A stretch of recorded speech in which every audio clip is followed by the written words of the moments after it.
All right, well, I think we're going to go ahead and get started. It seems everyone's getting settled here today. So I'll introduce myself. My name is Becky Bitzer. I'm a community liaison with North Star Behavioral Health down in Anchorage.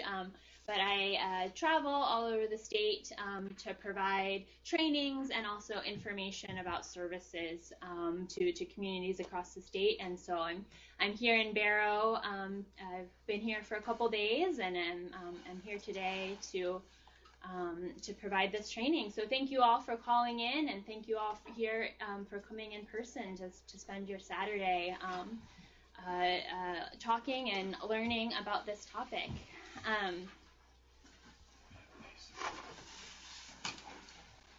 So the title of today's training is the Alaska Gatekeeper Qpr Suicide Prevention Training. And Qpr stands for Question, Persuade, and Refer.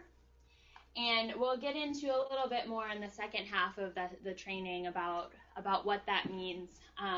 But the primary goal of the training is to raise awareness about suicide, provide some facts to dispel myths and misconceptions, teach warning signs, and then followed by the actual QPR, question, persuade, and refer intervention.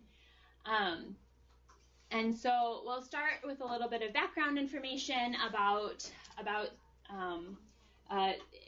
suicide statistics and things that are relevant to Alaska. And then, so feel free to ask questions or, take breaks as we go along. And, also, this topic can be is a very emotional topic and a very personal one. And so, if any of you do need to step out, feel free to tap out a friend or something to go with you if you feel like you need a little bit of support as we go through the material today, because we want this to be a safe space. We want this to be an appropriate place to talk about this difficult topic. So I hope you all via VTC can see the PowerPoint okay, and if not, I'm going to try and figure out if maybe later we can reconnect and figure out who was all in the room, and I can send copies of the PowerPoint and things like that. And maybe towards the end I'll put up my contact information so you can get in touch with me directly. And for those of you here in person, there's some resources in the back that will make sure everybody gets in terms of some of the material that we're going to be covering today.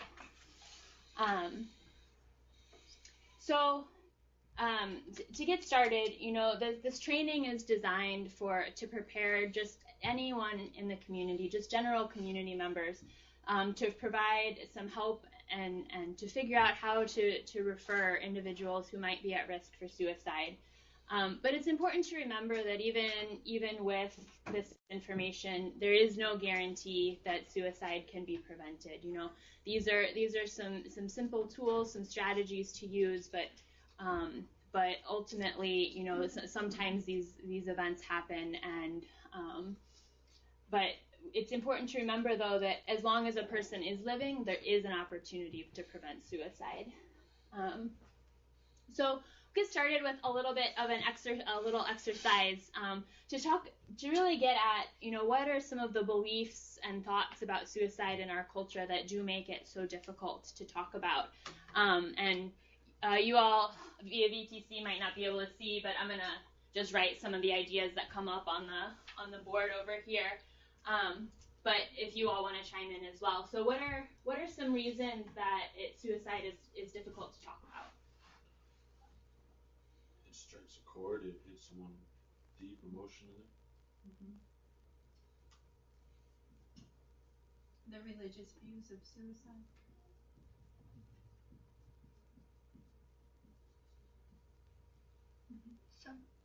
Yes, some may believe that it is not respectful to talk about.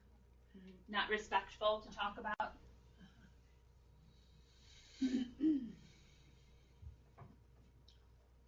Also, it could be an invasion of someone's privacy. Invasion of privacy. Mm-hmm. The stigmatism associated with the mental health aspects of suicide. Yes, that's very good.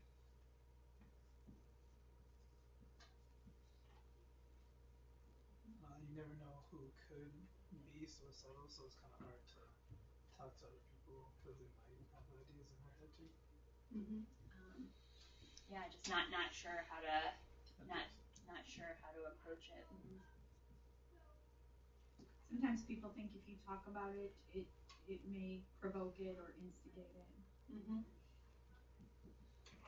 I'm sorry, we're calling from Gustavus, and we cannot hear. It's very quiet, and it's completely pixelated, so we can't. So if you could repeat each one, that would be great for us. Yeah, for sure. Thank you. Sorry about that. So some of the ideas that we've kind of talked about so far here are that it's an emotional topic, that it might not be respectful to talk about it, that we're not sure how to talk about it, that there's a lot of stigma associated with suicide, and also if we talk about it, we might cause a suicide to happen. Those are some of the ideas that have come up from here in the room in Barrow so far. So is there anything else that anyone would like to add? Yeah, this is Bob Wolf in Point Hope. One of the experiences I had as a teacher, actually, I was teaching in Gustavus, and I tried to get help for a student. Actually, they turned on me and actually fired me from a job. So sometimes you have to really deal, even as a professional, with these kinds of stigmas. Mm-hmm. Yeah. It's there are issues that are kind of across all levels of of our society, not just individual beliefs, but also institutional or organizational beliefs about how mental health emergencies should be handled. And so that makes it a really difficult topic to talk about, but it's really exciting to see a room full of people here in Barrow and rooms full of people in other places across the slope and across the state willing to come out and start a conversation about this topic. So I hope in each of your locations and here in Barrow, you're paying attention to who is in the room with you, because these are the folks that are going to be your supports as you continue to learn and continue to go forward with this information. So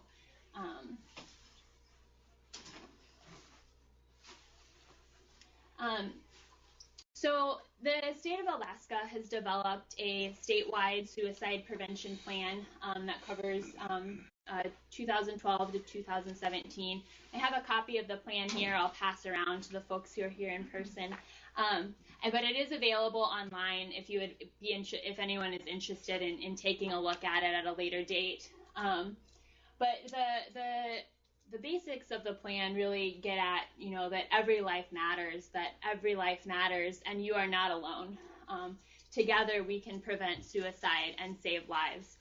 And so I think the plan, I bring it up during this presentation just to point out that there are a group of people across the state that are working on this issue, and the statewide suicide coalition meets quarterly to discuss, how we as a state are moving forward on this issue. But there are also ways that we as community members in our communities across the state can work to address this issue in our communities.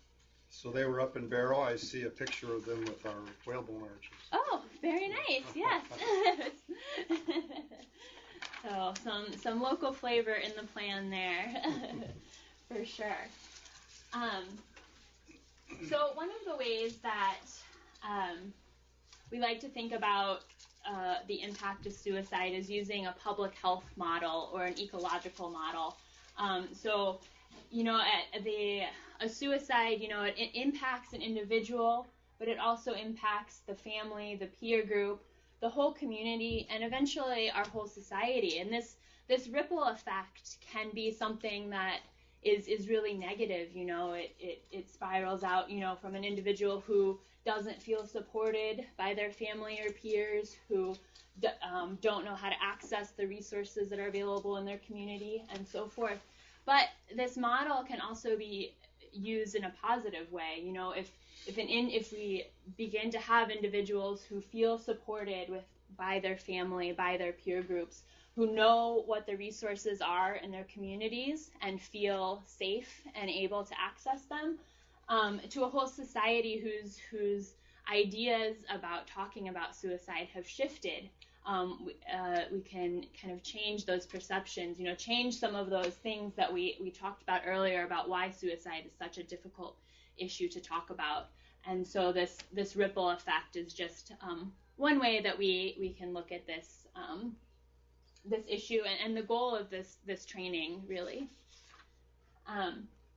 So we'll go through some statistics about the state of Alaska and our suicide rates here. And, statistics, they don't save lives, but they do help us paint a picture of what is going on in our state. So we all know that suicide is a big problem in our state. It's the 10th leading cause of death for all ages in the country, but it's the 6th leading cause of death among all ages here in our state, and the 1st leading cause of death for our young people ages 15 to 24. So overall, our rates per 100,000 were 4th in the nation. So it's really important to note that our young people are very at risk. That this is a real issue and something that we need to be thinking about and figuring out how to address.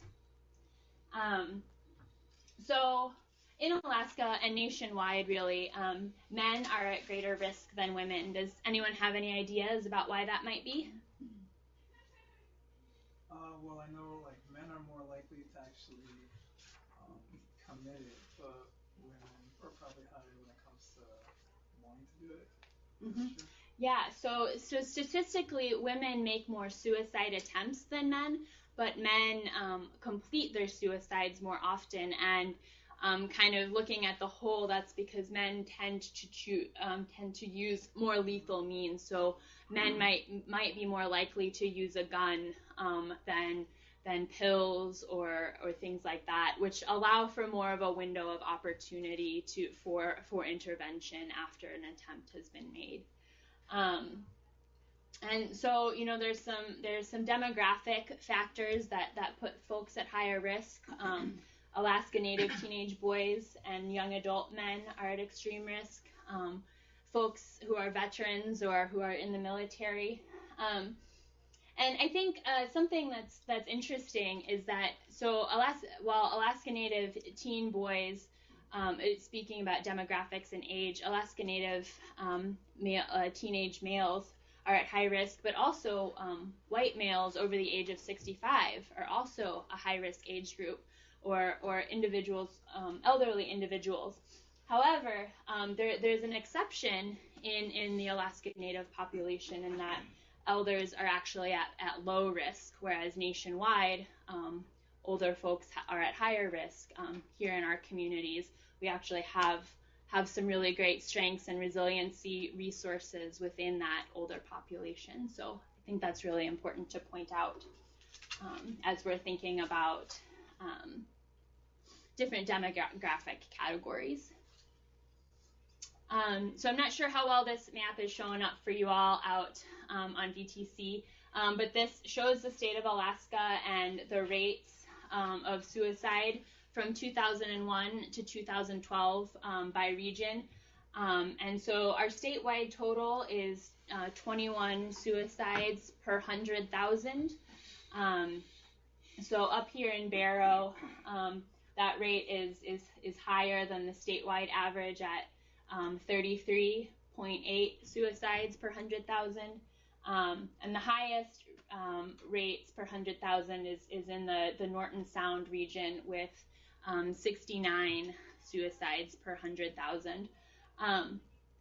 It's important to kind of keep in mind when looking at this map that those are rates per 100,000, and in rural Alaska, the population is smaller. So up here in Barrow or in the North Slope region, that actual number of suicides was 33 in that 2001 to 2012 time period.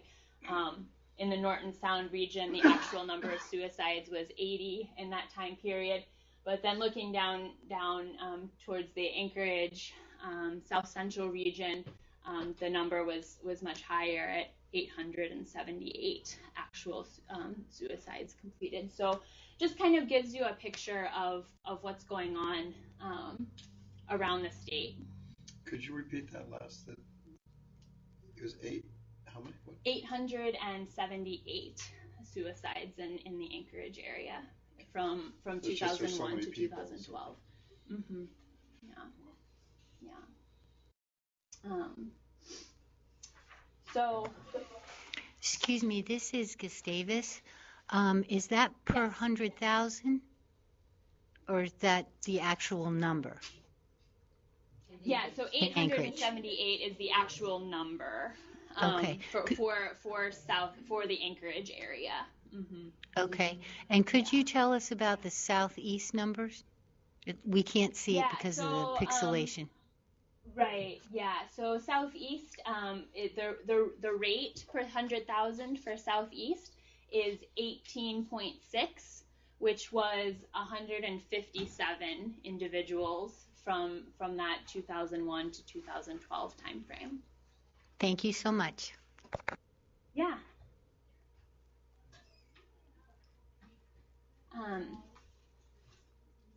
So when thinking about intervention and what are we going to do about what do we do about this? What do we do about these numbers? What do these numbers mean? It's helpful to think about what a suicidal crisis episode looks like.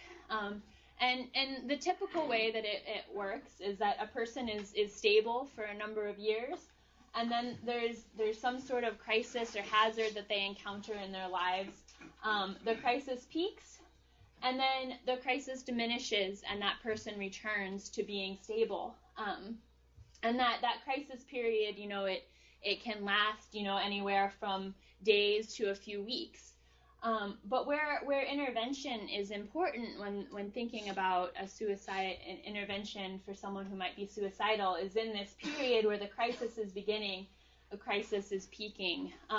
Because if we can get a person past that peak of that crisis, can help them kind of ride that wave of that ebbing and flowing. We can all think of times in our lives when we've been really anxious or really worried about something, but then, things change and we're able to recover from that. A person who is suicidal can't see past that peak of that crisis. They can't see that things are going to ebb and flow and things are going to change. And so as gatekeepers and as community members, our role is kind of being able to be there for them in that period and be that support for individuals. And so there are many different paths that might lead an individual to consider suicide. There's personal factors. There, alcohol or drug use, not having proper coping skills, not knowing how to do self-care. There are biological factors, which are some of those things that we talked about already, the age of a person, what gender they are, and even if they have some sort of a biological predisposition towards depression or other things like that. There's also some environmental factors that might play in, being away from home, not having social supports that they need, the weather. Those are all things that can play in here. And then usually, there's all of these factors going on for an individual, and then there can be some sort of triggering event, whether it's a loss of a relationship, and that could be, a boyfriend or girlfriend, a breakup, or, a loss of a favorite teacher at the school, moving away. It could be bad grades or legal problems or some other sort of crisis going on for that person, which then leads to some warning signs that we'll talk more about later, but hopelessness, isolation, depression.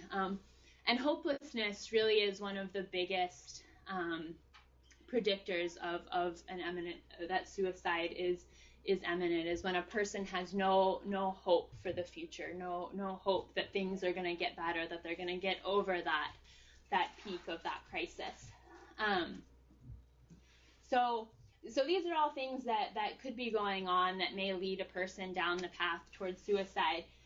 But this wall right here is our wall of resistance, and that's where we as community members and gatekeepers and folks trained in QPR or knowledgeable about suicide and suicide prevention can step in.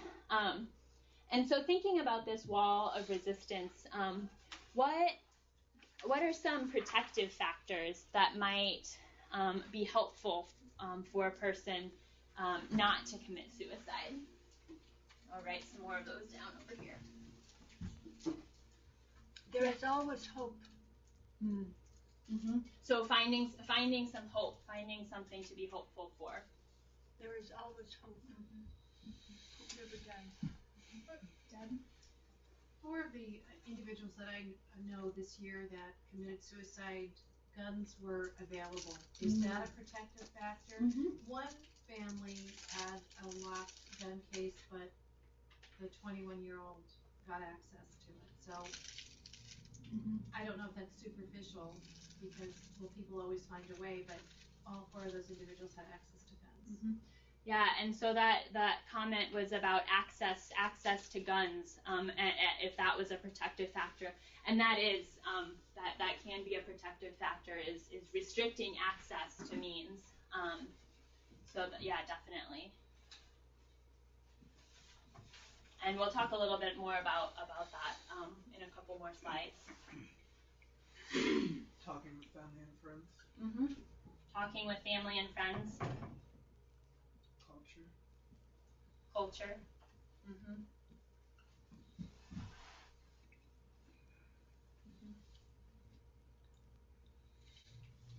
Seems like a consistent ear to kind of be a witness during that challenging period is helpful.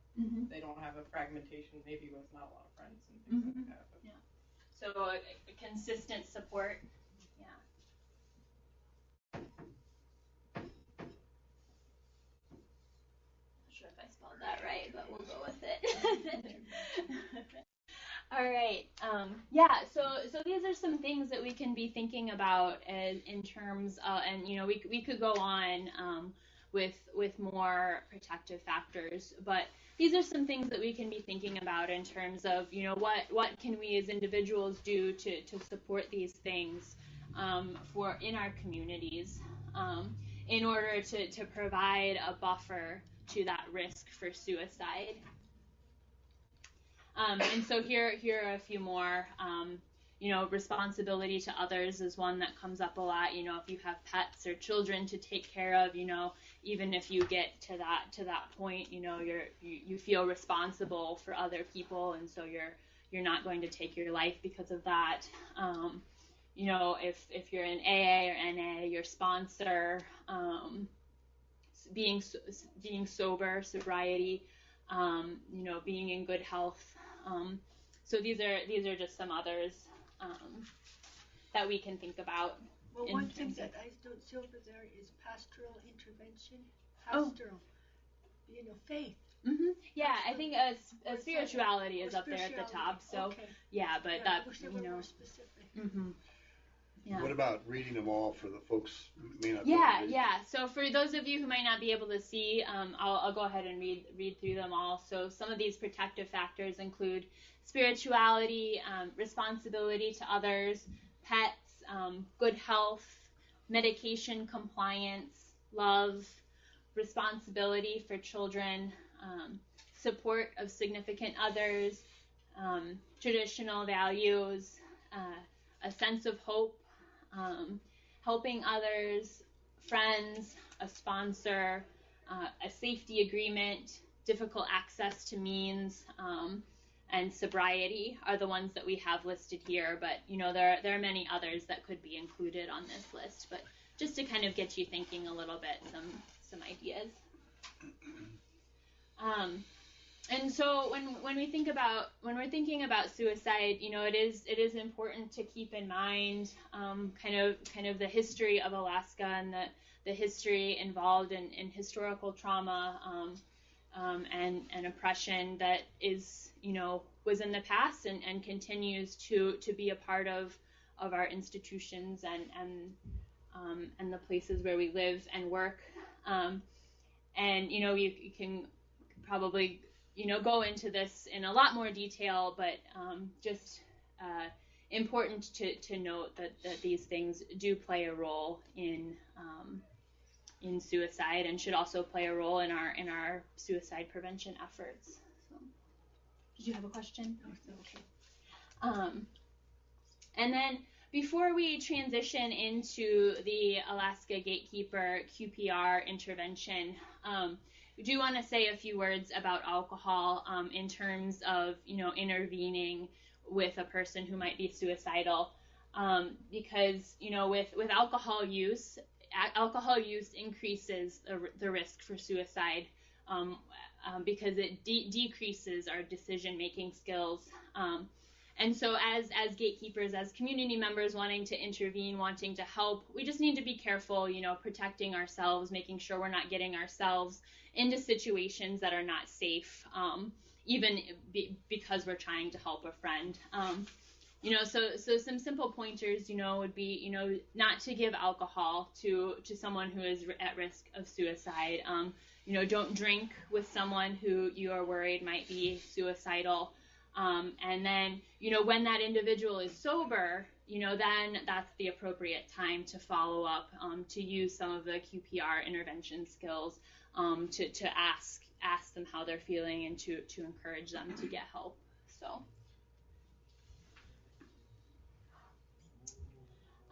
So we'll get into the QPR method now. And QPR, again, stands for question, persuade, and refer. And for those of you here in person, I have some resources on the table and back that I would encourage you all to take. And for those of you who are participating via VTC, I'm going to try and figure out how I can get these resources to all the libraries where you're at so that you can have access to them at some point. But this is a booklet. It just says question, persuade, refer on it, and it basically has all the information that I'm going to go over in the second part of this presentation. And it also has this little card that you can tear out that I really like because it has the warning signs of suicide on it. It has the question, persuade, refer on it, and you can just stick it in your pocket, so it's something that you can carry around with you all the time, so you have something on you at all times. And then the other resource, how many of you have heard of CareLine? A few hands out there in VTC world. So CareLine is our Alaska statewide crisis intervention line, and so this is for suicidal crisis as well as any other crisis that might be going on, domestic violence, just having a really bad day, they have people available, trained volunteers available 24/7 to answer the phones, and there's also a text line, and that's, I think, particularly relevant or important for youth because they tend to be texting more than other folks in terms of communication, and so those are just some resources to be aware of as we go through the next section of our presentation.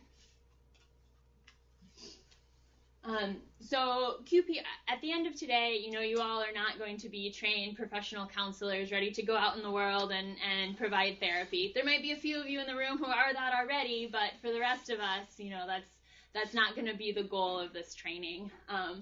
But what QPR is and what it offers is a way to offer hope to people who have lost their hope for the future. And it's a starting point for further discussion about, what's going on in our communities, what can we do to foster hope for all of our community members. and to promote suicide prevention and wellness. So we'll go through a few myths and facts here. One myth is that only experts can prevent suicide. So, only the people at behavioral health, or only the people at North Star Behavioral Health, they're the only people that can prevent suicide. And really, anyone can have the opportunity to help a friend or a community member, to be a support for their friend, to help a friend get connected to resources, which is why we're doing this training, for community members, for anyone who's interested in learning. A second myth is that confronting a person about suicide will only make them angry and increase the risk of suicide. And I think that was something that was touched upon in some of our myths that we talked about. But the fact is that asking someone directly about suicide can actually lower their anxiety, open up communication, and lower the risk of an impulsive act. And another way to think about this, is, would you rather have your friend or your coworker angry at you for a little while, or would you rather them, be dead? Because that can be what it comes down to. And also tied in with this is, using the word suicide is not going to cause it to happen, which again is another myth. And the research has borne out that there's no connection between asking someone if they're thinking about suicide and them going on to do it just because you asked them about it. Some other myths, no one can stop a suicide. It's inevitable. I think if I believed that, if we believed that, we probably wouldn't be sitting here today. We would just have thrown in the towel. But, if people are in crisis and get the help that they need, if they get appropriate help, they'll probably never be suicidal again. And so I think there's a lot of hope in that, and a lot of hope in knowing that we do have the power to change lives and to be a really positive support in our community and in our friends and families' lives. The fourth myth, once a person decides to complete suicide, there is nothing you can do to stop them. Again, at the core of this training, is that suicide is the most preventable kind of death, and almost any positive action can save a life. There's a story about someone who was going to commit suicide. I think they were planning on, I think they're planning on jumping off of the Golden Gate Bridge, which is a place where a lot of suicides happen. But they had told themselves, if one person smiles at me on the way to go and do this, I won't take my life. And I think someone did smile at this person, and they ended up not taking their life. And so I think that's a story about how one really small action can be really powerful. So another myth is that those who talk about suicide don't do it. When in reality, 70 to 90% of those who have completed suicide talked about it at some point. So we should be if we hear someone talking about suicide, because of those myths and those things that we discussed earlier, it can be difficult to maybe take them seriously. Oh, they're just trying to get attention. I might want to write them off, but if 70 to 90% of folks who talk about suicide go on to complete, I think that really is an indication that we should take all hinting, all talking about suicide seriously. Another myth is that suicidal people keep their plans to themselves, when in reality, most suicidal people do reach out and communicate their intent sometime during the week prior to their attempt. And we'll talk about some of the ways that this reaching out might look like, because sometimes it can be really direct, but sometimes it might be more indirect and might be harder for us to pick up on unless we're really paying attention. But the reason that suicidal people share their plans or might hint around at the fact that they're feeling suicidal is because they feel ambivalent about this action. Part of them wants to live, but part of them wants to die. And so, they're going back and forth between these two things. And for all of us as caring and concerned people in our communities, we want to jump on the bandwagon of wanting them to live and figuring out how we can support them in that part of their ambivalence, of their thinking. So we'll talk about some clues and warning signs. Some of them will be verbal, and like I said, some will be very direct, some will be more indirect. And then, there's also some behavioral warning signs and some situational warning signs that we'll talk about. And all of these are important when preparing to ask the question, which is the first part of the QPR approach. So some of these direct verbal clues, are, saying things as simple as, I've decided to kill myself. I wish I was dead. I'm going to commit suicide. Those are very, very clear and to the point. But, and sometimes people will say things like this. But sometimes the verbal clues that they give might be a little bit more coded, or they might be a little bit harder to pick up on. Saying things like, I'm tired of life, I just can't go on, my family would be better off without me, I just want out, I won't be around much longer, pretty soon you won't have to worry about me. These are things that, might be a little bit harder to pick up on because, I think, we've probably all had our moments where we're just, I'm just so tired of everything, but, maybe we just had one bad day. But for someone else, that might be kind of a compilation of a long string of bad days of feeling like they can't get out of the situation that they're in. So there's a little bit more to consider and think about with these indirect verbal clues.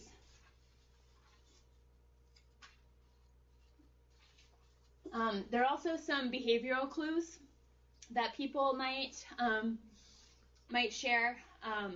So there's drug or alcohol abuse, especially a relapse, can be a really big indicator. And one of the things that, one of our psychologists has shared at North Star is that a parental relapse can be a really big trigger for youth that we see at our facility. So, a young person has had a parent who, has maybe gone to treatment and has come back and has committed to being sober for a period of time, but then that parent relapses and, that child's, hopes of what their family is going to look like are kind of crushed, and that can trigger suicidal ideation for a young person, even if they're not abusing substances themselves. So that's something important to keep in mind, both for the person who is abusing substances and for their children or other members of their family. Some other behavioral clues might include unexplained anger or aggression and irritability, a sudden interest or disinterest in religion, so either way.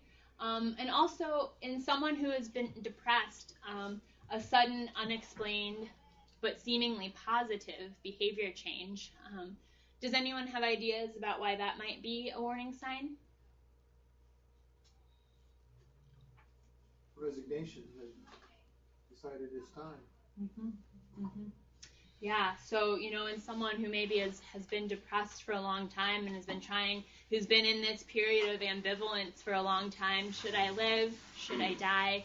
They've made their decision, so they finally found some peace. So, well, that the person may not have peace, but it could be that they are thinking that they finally have control over their life, and they're feeling really big about it, cool, and thinking that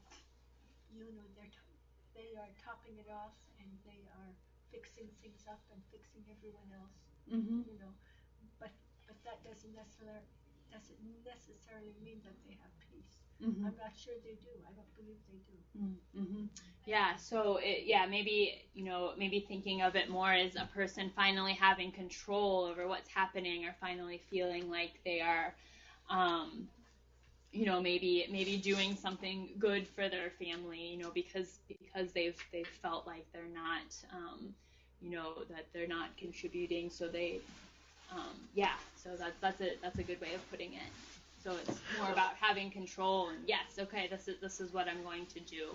Made a decision. From Gustavus.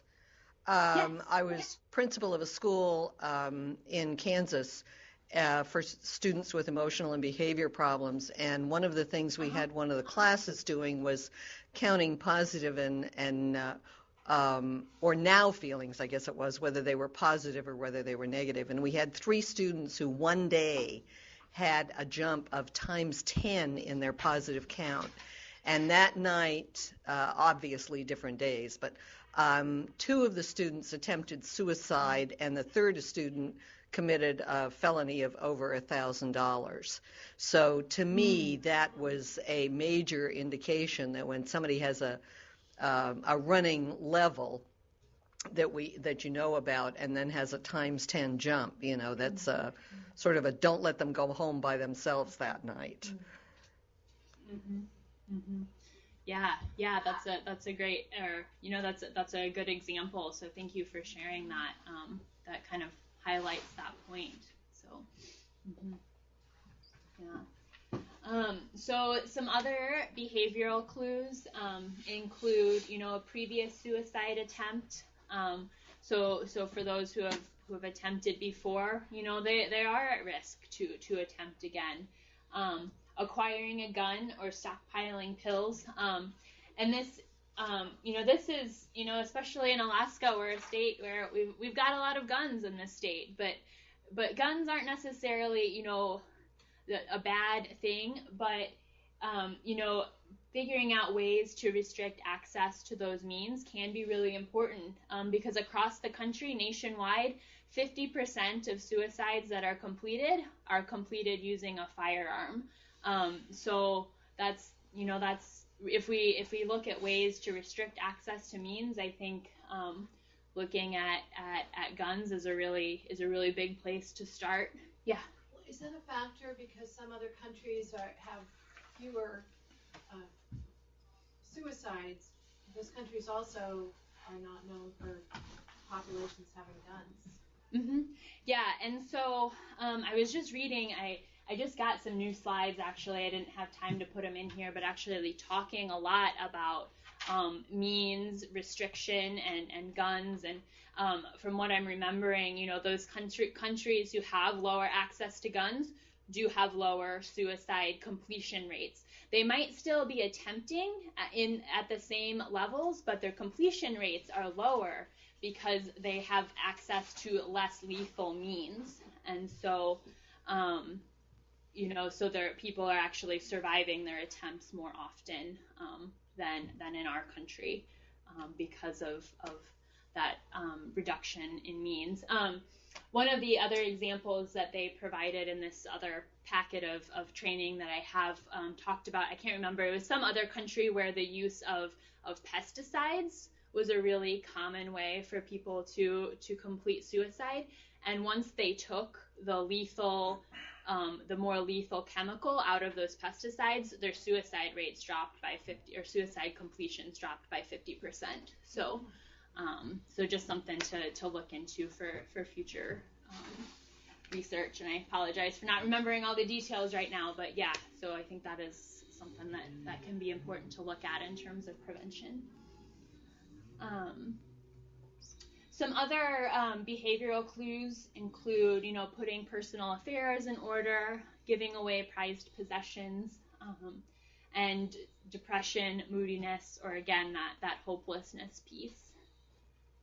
And in addition to the verbal and behavioral clues, there are also some situational clues to be looking out for.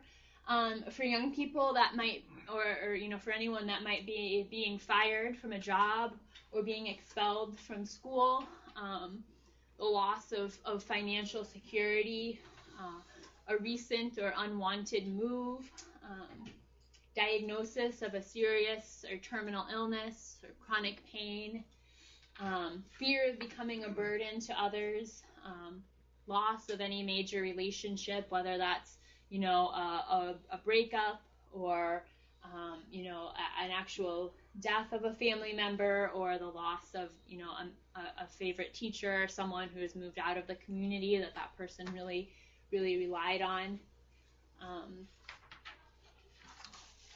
The sudden and unexpected loss of freedom, fear of punishment. I think for some young people, if a person has generally been a pretty good student, a pretty decent student, pretty much gotten along well for most of their life, but then, maybe got in trouble with the law for the first time, that can be a huge trigger for a young person. So some things to be looking out for.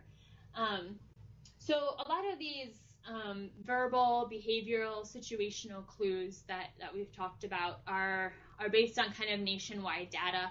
Is there anything that seems to be missing that any of you can think of that maybe you've seen or that you think might be relevant for your communities?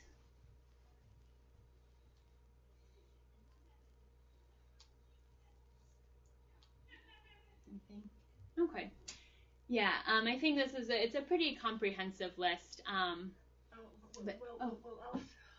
Also the history of it in the family. Generational effect. Yeah. So the history in the family, I think that is important to look at. If there is a relative of someone who has died by suicide, that can be a risk factor for a person. Here in the Arctic in Barrow, where some people have that effect of where when it becomes dark, they have a hard time tolerating the darkness. In the isolation here in Barrow.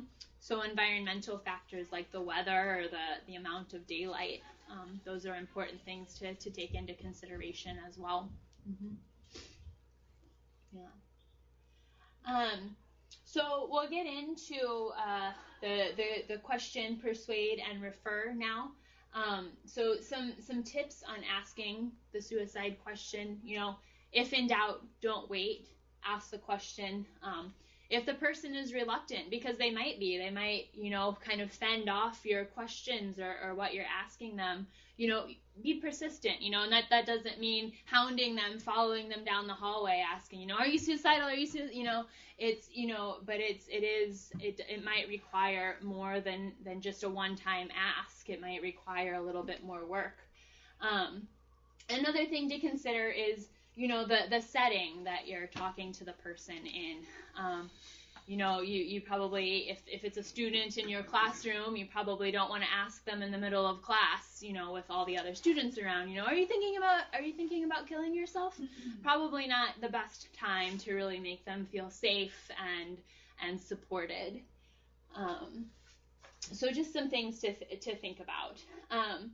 And because of the myths that we've already discussed, it can be really hard to ask the question. It's a taboo subject, but I think another helpful way to think about it is, if the word suicide has crossed your mind when thinking about an individual, it's probably crossed their mind too. Even if they don't plan to act on it, there are very few of us who haven't heard of suicide, who don't know what it is, who would be totally thrown off by, what do you mean by that? Am I thinking about committing suicide? So I think it's something that we all know about. So asking the question again, not gonna put the idea into their head or anything like that. So when you feel like you've kind of seen the perfect storm of these verbal clues, these behavioral clues, these situational clues, and are thinking, wow, I really think I need to do something about this. Make sure that you give yourself plenty of time to have a conversation with this person, make sure you're allowing the person to talk freely about whatever's going on for them. And have your resources handy. We'll talk a little bit more about resources in the refer section, but those little booklets I held up earlier, the Careline cards, whatever local resources are available in your community, have those things handy so that you can you're ready to provide them if the person does say yes, that is something I'm considering. It's also important to remember, though, that how you ask the question is less important than that you ask it. And we'll go through some different ways that you can ask the question. So there's a less direct approach to asking the question. Have you been unhappy lately? Have you been so very unhappy lately? You've been thinking about ending your life. Do you wish you could go to sleep and never wake up? And then there are more direct ways to ask the question, using the word suicide, asking, are you thinking about committing suicide? Are you thinking about killing yourself? And so I kind of I think, the direct approach, while it can be more difficult, is generally a better way to go, because then there's no confusion about what you're asking. And you of course can lead in. You don't have to start off the conversation with the person with, are you thinking about killing yourself? You can start off in other ways and kind of ease into asking that question. But by using a direct approach, you really are getting to the point of what you mean to be asking. I think one thing that sometimes people say or have asked in the past, is, are you thinking about hurting yourself? And for a suicidal person to hear that, they might think to themselves, no, I'm not thinking about hurting myself. I'm thinking about killing myself. Those are two different things. So, when you are asking questions, you do want to be careful about how you're phrasing things and try to be as direct as possible. And another thing to remember is, if you can't ask the question, if you're worried about a friend, a coworker, someone else in your community, but you realize, wow, I'm really not in a place, or I really don't think I can ask this person this, find someone who can. Because even after this, this training, again, you're not expected to be experts. You're not expected to be perfect at this. It's kind of just a way to start building some tools, building some skills. So look around at the folks who are in the room with you. Who else has been through this training that maybe I can go to them and see if they might be able to help me with this. So be thinking in your own mind. Am I ready to ask someone if they're feeling suicidal? And if I'm not, who am I going to go to support me in supporting someone else? There are some ways not to ask the question, implying, kind of reinforcing some of those, some of that shame and stigma is definitely, not the way to go. Watching the tone of your voice, asking, you're not thinking about killing yourself, are you?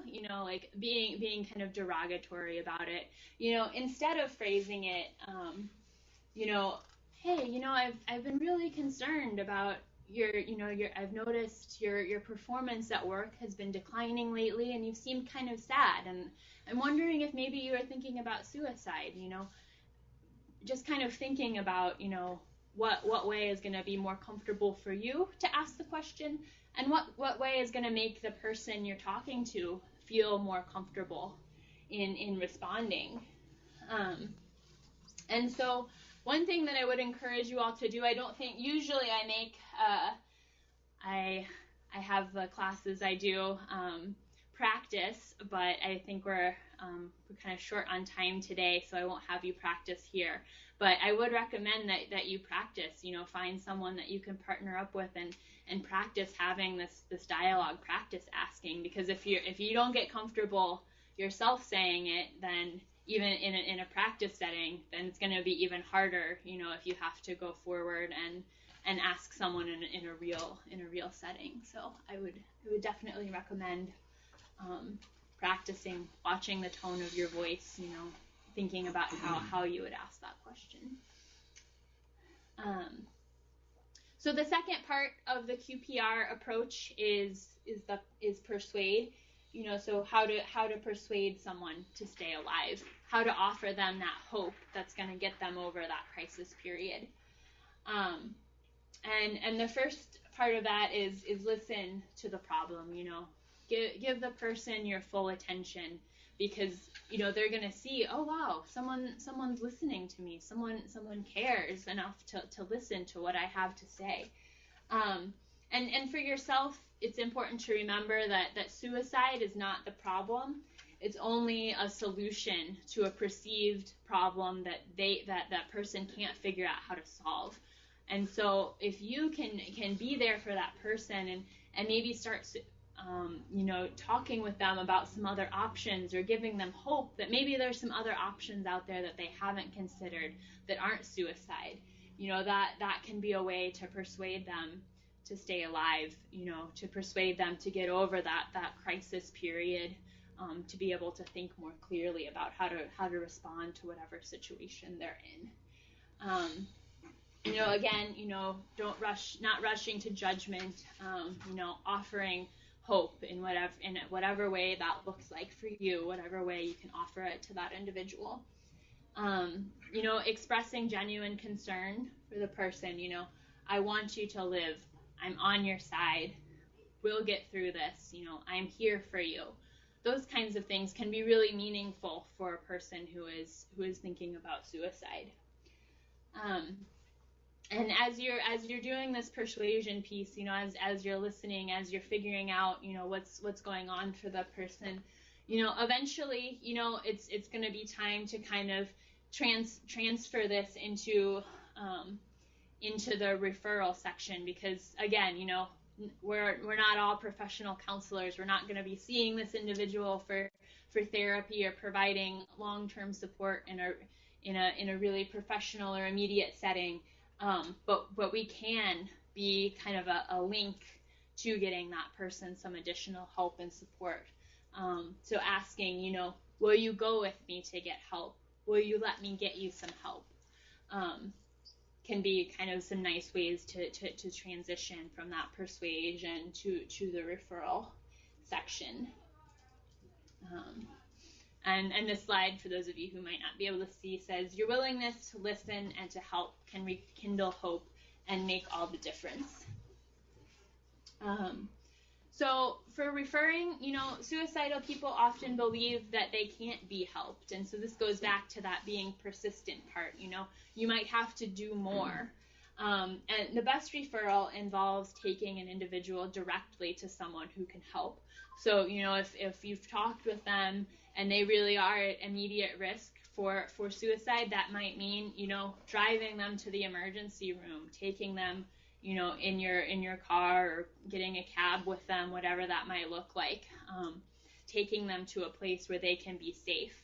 And if they're not willing to go with you right at that moment, the next best referral is getting a commitment from the person to accept help in the future, and then helping make arrangements to get that help. So maybe that's, calling behavioral health to set up an appointment together, letting that person know that, I'm still here with you. I'm still going to be here with you through this process.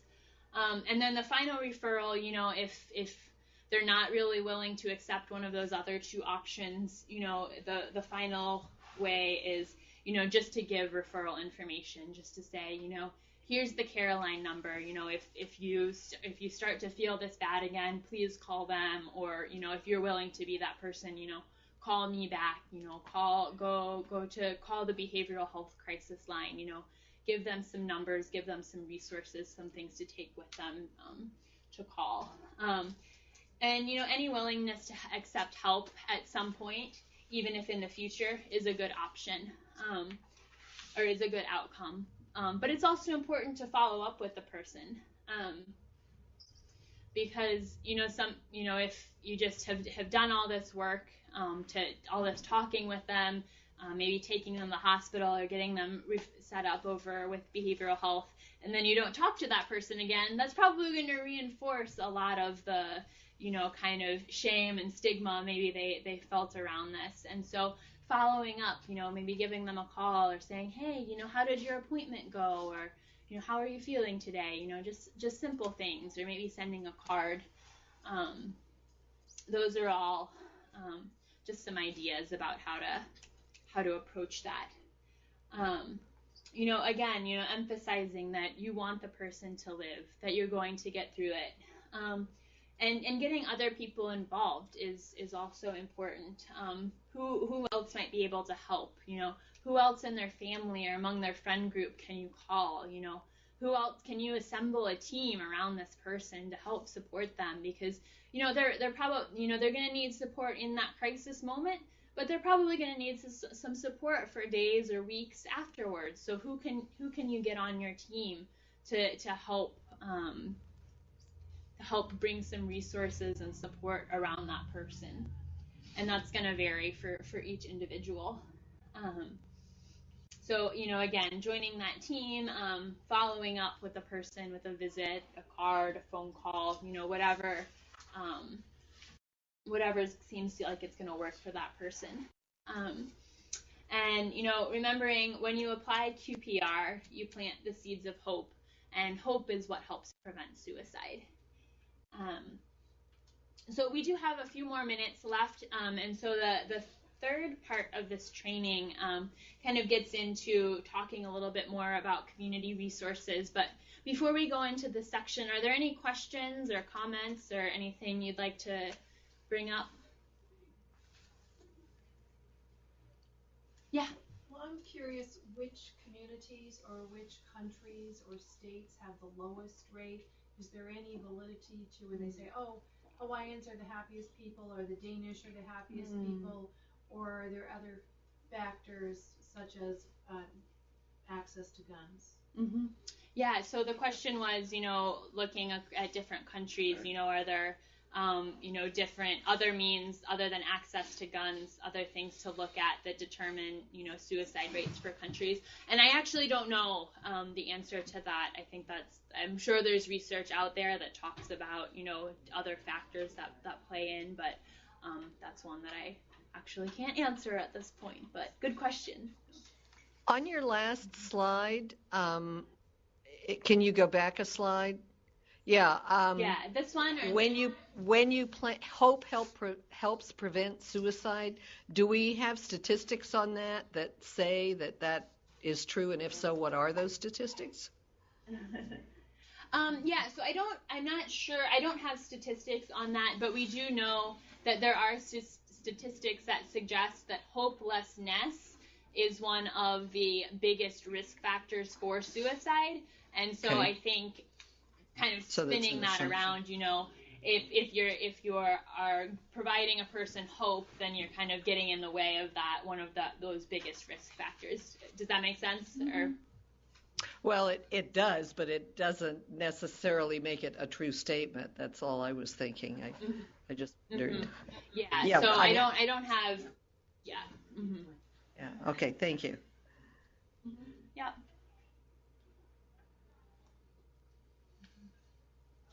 Any other questions or thoughts before we do a little bit more on in the next section? Okay. And so this section is really kind of more interactive, and so it's going to be kind of hard since we're all spread out, but maybe I can kind of set it up, kind of explain what we're looking at, and then, in each of your community groups, you can kind of talk about what this might look for you, and then maybe we can all share a little bit about what we've come up with in like 5 or 10 minutes.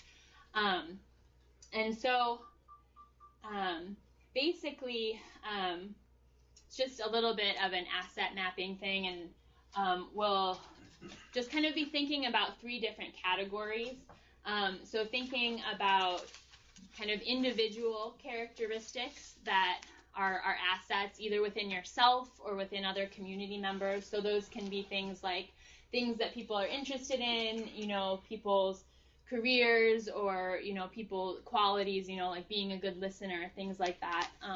So characteristics of people, then some organizations in your communities that can be support, and then other community resources. So whether that's spiritual resources within your community or activities that your community offers. So kind of thinking about those things. Is that, for those of you on VTC, is that somewhat clear? So thinking about people, organizations, and communities, or what your community can offer, and then kind of talk about that amongst yourselves, and then we'll get back. I'm going to put you guys on mute while we do ours here, and then I'll unmute you guys in like 5 minutes or so. All right, hi everyone. We'll come back together. I can kind of share what the Barrow group came up with, and then maybe we can go around and you guys can share what you came up with in terms of resources in your communities. So for people, we had elders, pastors, school counselors, judges with the tribal court, parents, teachers, school nurses, and students themselves. For organizations, we had student support services through Illicksavik College, the Gathering Place, which is a place for folks with mental health, mental illnesses, and integrated behavioral health through the borough up here. They have weekly meetings, and the police department as our organizational resources. And then in our community resources, they came up with the community of pastors that's up here, the library as a place where people come and gather and are able to interact, the tribal courts, cultural activities, and the local crisis line through IBH. So if any of you want to share, let's see. Whoever wants to go first. Gustavus, you want to go first? I know you're out there. Okay. Yes, this is Kate from Gustavus, and we talked about having a mental health professional who helps at the school possibly ask for a chance to be there at the school once a week so that kids could come in and talk to her instead of just being called in an emergency. So we'd have a regular person there. And we talked about the park service here is important, and they get calls, and GER, which is Gustavus Emergency Response, gets calls to help people and go with them to town if they need to be referred to another place. So we just talk. We'll do more talking. Great. Yeah. Very good. Thank you. Let's see. I think Anatuvik Pass is there, right? Do you have anything you want to share?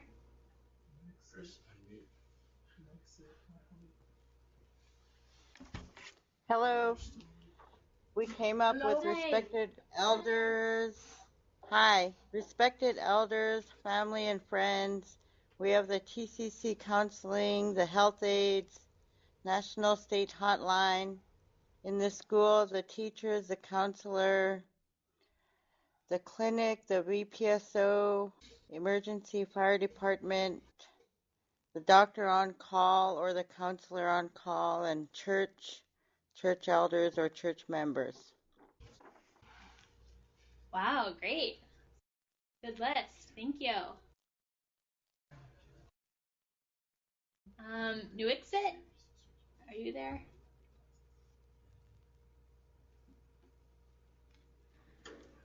Yeah, our list isn't quite as long as some of the others, just because it's a small village. We don't have a lot of resources, but we do have our church pastor, and she's a huge resource for many things in our town, and she's always willing to work with that. Of course, the police and the clinic. I'm the school counselor, so I'm the one here that is trained for intervention as well. The North Slope Behavioral Health, I know, has something, but I'm not sure how that works in the villages. I don't know if there's something VTC or what that they could do. So we don't have a mental health person here all the time from the borough, but that's something we can look into. And we at least have the crisis lines that we can use too.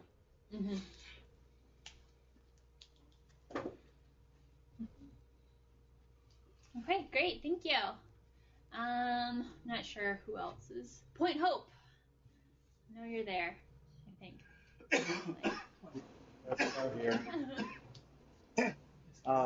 My name is Bob Wolf, and actually, I wanted to say first that your asset mapping and the entire PowerPoint really looks like a wonderful asset. I've worked in the villages since 1973, so it's 41 years all over the state, and I've had at various times suicide prevention training, and I must say this is absolutely the best. It's really good, and I am hoping that we can get that set to us. So I think that's one asset I wanted to mention right away.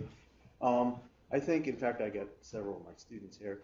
I think teachers are well, let me actually mention the pastors, first of all. My wife is a pastor, and she's very much trained in counseling, and she's done a lot of this kind of work, so I very much support churches and pastors. But I did want to throw in a cautionary note.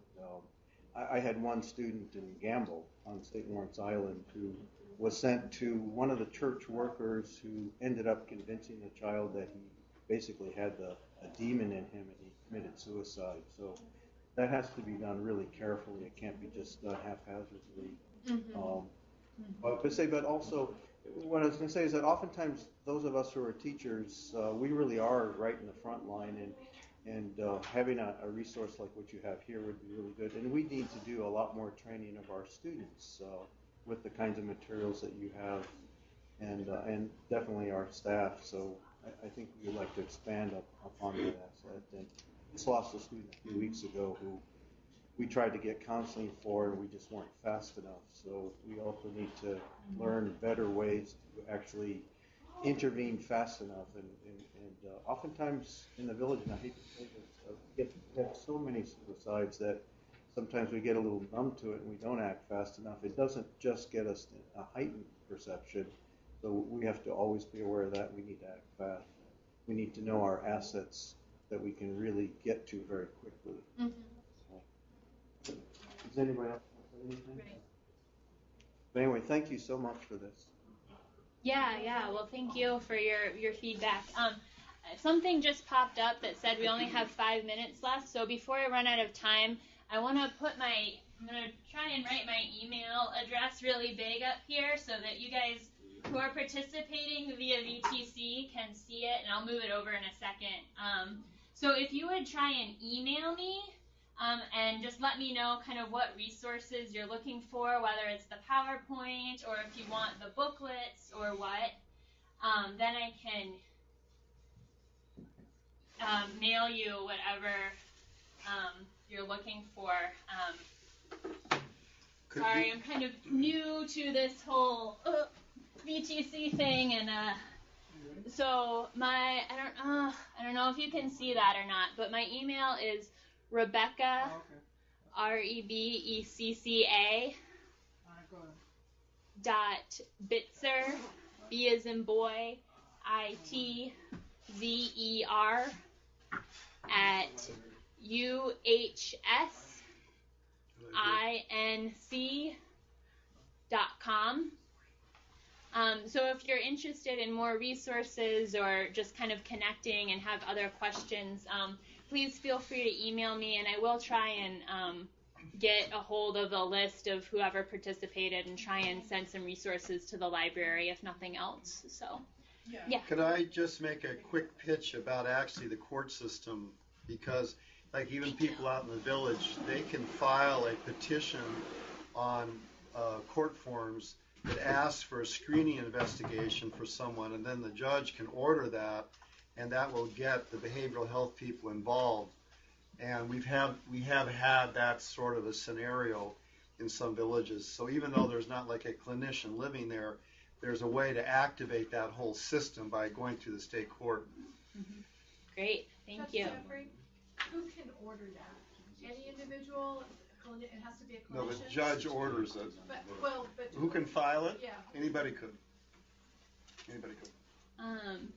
Great. But you don't get the order unless it's the judge. Yeah, thank you. And I do think there's a couple of villages we missed, so I'm So I'm not sure if you want to go really quickly. We're about out of time, but if you wanted to share really quickly, I'm not sure who else didn't get a chance. But I sometimes extend it. yeah, the little thing popped up and it said to call. No, I know, I saw it. But okay. Oh, okay, so we're ending in 1 minute. So thank you all so much. Again, my name is Becky Bitzer. I work with North Star Behavioral Health. Oh, wait, they've extended They've extended it. Okay, well, anyways. Hello, this is Chris with the video conferencing yeah, report. So, I just extended it by 10 minutes because it sounded like you guys weren't quite done. okay, thank you. Awesome. Yay. Okay, very good. Well, we are just wrapping up. So any final questions from those participating via VTC?